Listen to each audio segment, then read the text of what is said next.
below. Today we're going to talk about the 5 tiers that make up a great collectible toy. Tier 1, aesthetics. You got to have a toy that looks good. I'd say you don't want anything that looks bad. All the toys that look bad don't sell. Example, trolls. Trolls look like crap. They look terrible. They don't sell. Cabbage Patch Kids. They look horrible. They don't look remotely like children or cute in any way. Their eyes are too close together or too far apart. Their heads look like they're just big fat pillow people. So they don't sell. I mean, I can't get rid of them to save my life. I don't buy them. I don't sell them. I think Pops is a good example, but they sell. So, I don't know, we'll see. What's a good-looking toy? What's an example of a good-looking collectible toy? I'd say He-Man. He-Man's great. He-Man looks terrific. Except for his hairdo. I always thought he looked like he had an Amish hairdo. Maybe he had an Amish guy as a hairdresser. Or maybe, he's got a secret history. Of maybe he grew up Amish. I think that's the case. He probably grew up an Amish kid. He was raised on a farm. Milking cows. Maybe raised a family. Drove the whole horse and buggy, like the whole 9 yards. So tier 2 is a great history.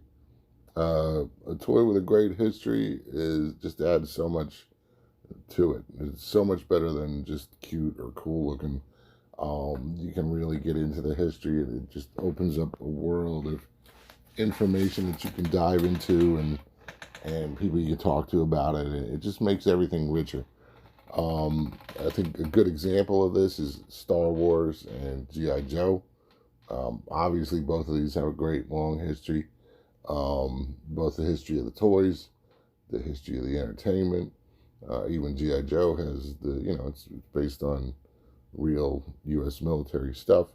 I bought toys to resell that I thought were pretty boring until I learned the history of it, and then it got a lot more interesting.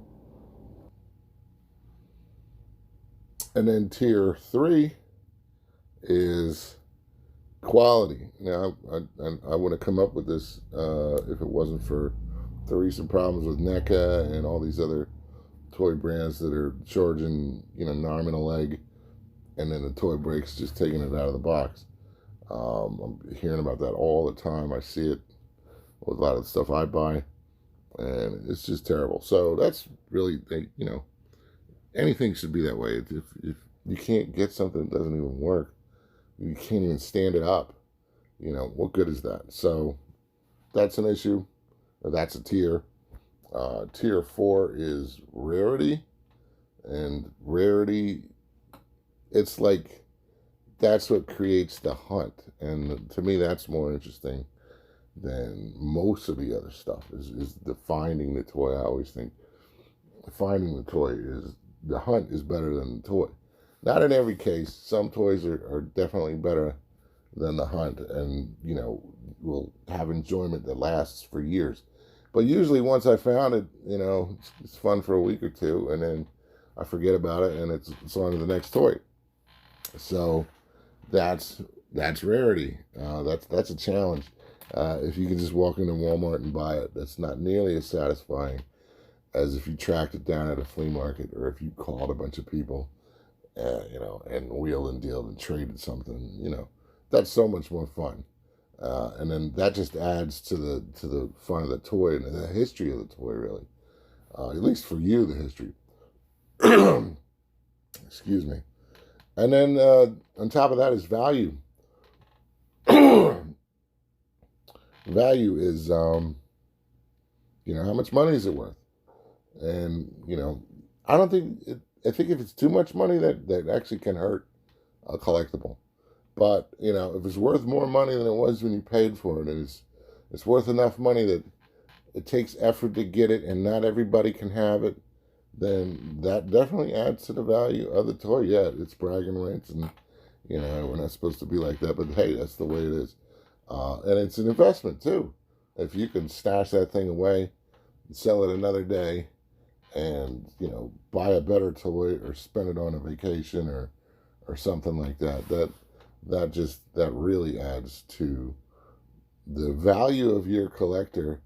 You know, literally physically valuable. You know, not just something that you enjoy.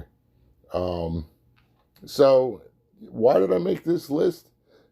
You know, because I've been seeing all these people on YouTube complaining about toys. I've been on these live feeds and everybody's complaining about this and complaining about that. And like, I don't hear anybody saying what they like, you know. And I thought, well, what is it that makes, what makes a good collectible or a good collectible toy?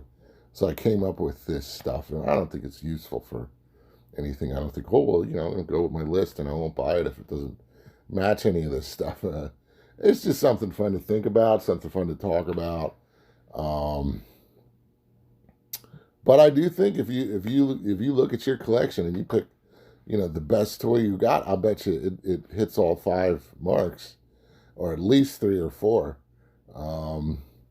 But it's, you know, it's fun, so it doesn't have to meet any of these criteria. You can have your own criteria, and you're doing just fine. So I just thought this would be a fun thing to talk about. So this is Delco Resale. I buy toys, comics, video games. Contact me at the information below. I live in Aston, PA, 19014. I'll drive to you, and I pay cash. Thanks. Bye.